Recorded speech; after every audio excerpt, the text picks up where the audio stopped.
Well, what's up again there, guys? Brian here, the Three Topics Gamer, here to share with you the first episodes of People's Questions in my new place, which I'm pretty excited for. Now, this episode is pretty standard. I think I got like 6 or 7 questions, all from regulars, nothing new. Should be a pretty solid episode. Now, before I get into you guys' questions, I would just like to thank all the guys that happen to send in your questions, not only for this episode, but for those that whose questions I will be answered that were answered in the comment section, as well as there were actually a few questions that a number of you guys out there answered for me, and I really appreciate that because that tells me that you guys are starting to get to know me very well. And heck, if you think you know the answer or are pretty spot on, then go ahead and answer it because that saves me time, and I really do appreciate that. So before I begin, if you do happen to enjoy this little video, don't forget to like, share, and subscribe to keep track of me and all my future videos moving forward. So starting off with the first question, and I think all these are good. Comes from ZACK, and you want to know, so what do you think would have happened if the Emperor had kept the clone troopers instead of swapping out to stormtroopers?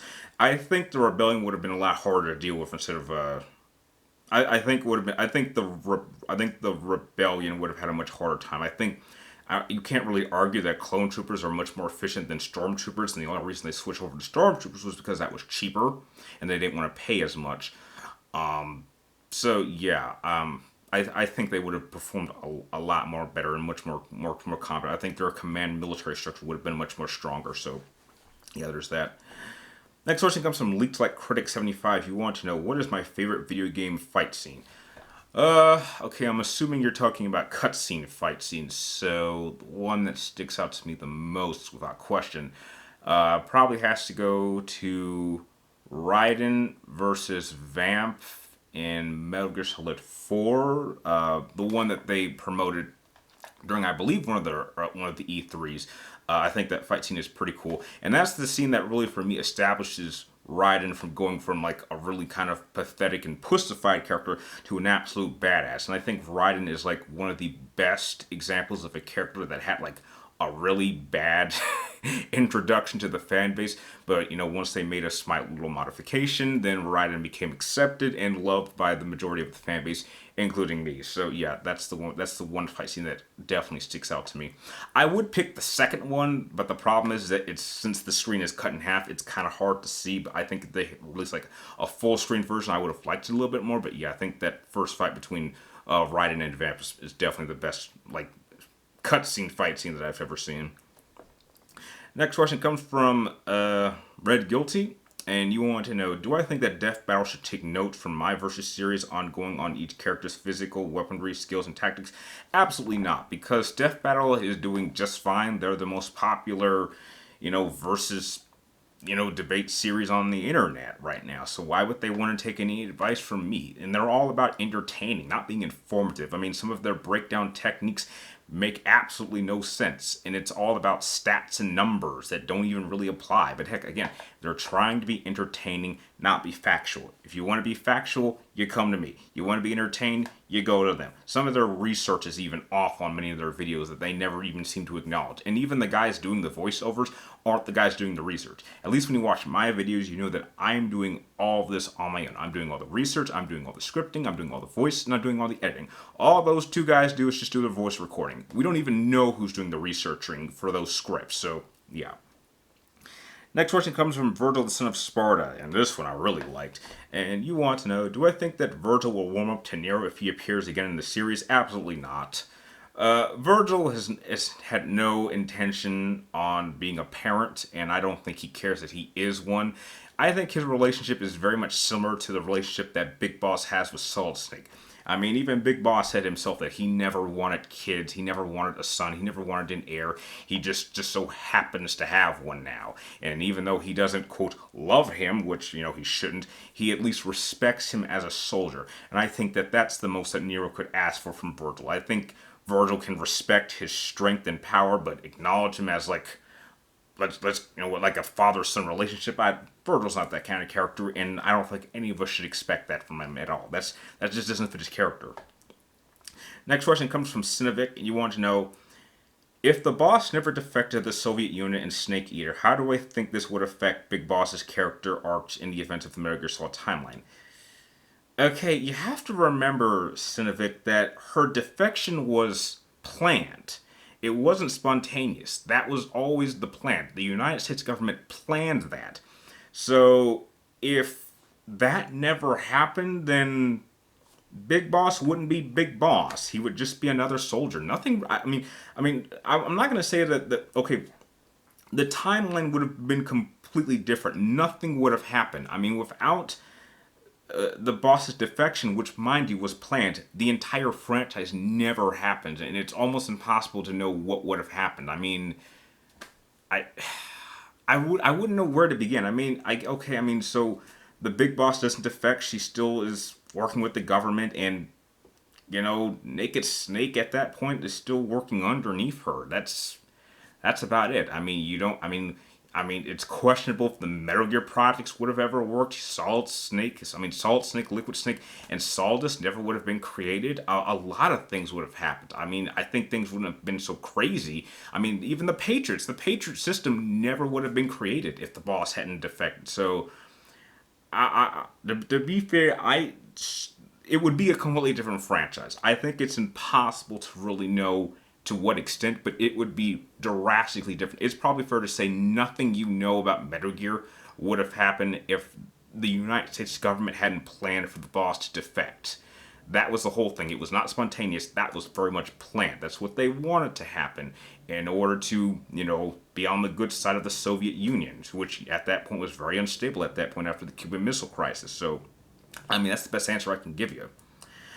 Next question comes from Ellen Degenerate. You want to know, what is the worst thing you accidentally sent through the washing machine? I think the worst thing I sent through the washing machine. I didn't accident. Well, maybe it was an accident. Okay, how do I describe this? Okay, the best way I can describe this is like this. When I was a kid, Pokemon was very, very popular. Now, if you guys remember I think it was Burger King. Remember when Burger King had those like Pokemon gold-plated sets, and they also had the card sets also for the Pokemon first movie. And I believe that the 4 primary cards was Pikachu, Mewtwo, Dragonite. I'm forgetting one of them. I know there was a 4th card, but I can't remember what it was. I actually had a whole set of those. And I think one day I took one of those cards to school with me to kind of show it off. Because, Pokemon was popular at the time, so if you had, like, my whole set of cards, you were popular. I believe it was maybe the Pikachu. I was either the Pikachu or the Mewtwo. And me being a kid, I didn't take off... my parents did my laundry. So one day, I'm pretty sure I accidentally left one of those cards in the pocket, and it got washed, and the card was ruined. I couldn't use it anymore, so I no longer had a complete set, and I was very upset about this, and I cried all day because I just lost one of these cards that I just gotten for Christmas, and I think that was the last time my parents ever got me, like, extremely difficultly hard Pokemon cards to find.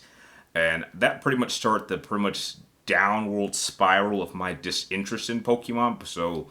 maybe if that hadn't happened, I would still be into Pokemon now to a much higher extent than I do outside the video games. So, yeah, I think that's probably the worst thing that I can recall that I accidentally left in my clothes that got washed and got ruined. So, yeah. And the last question of the episode comes from Phantom Sis, and this is also another Metal Gear question, so that's a plus. You want to know, which of the 4 snakes, Naked, Liquid, Solder, Sawdust, and Metal Gear Solid franchise do I think is most interesting and why? Without question, Naked Snake. No question. Liquid Snake and Sawdust Snake are a little bit too one-dimensional for me. They don't really go through much of a character arc. And though Solid is a fantastic character, a lot of his motivation is very much built upon the other members of his family, not so much on himself. But without question, the one character that definitely goes through the most development, without question, is Naked Snake. His arc from going from a rookie agent for Foxhound to becoming the leader of one of the most powerful PMCs to being the catalyst of the Patriot system and just everything that would happen is very much dependent on what him and his affection for the boss herself. I can't really see the. I don't see a.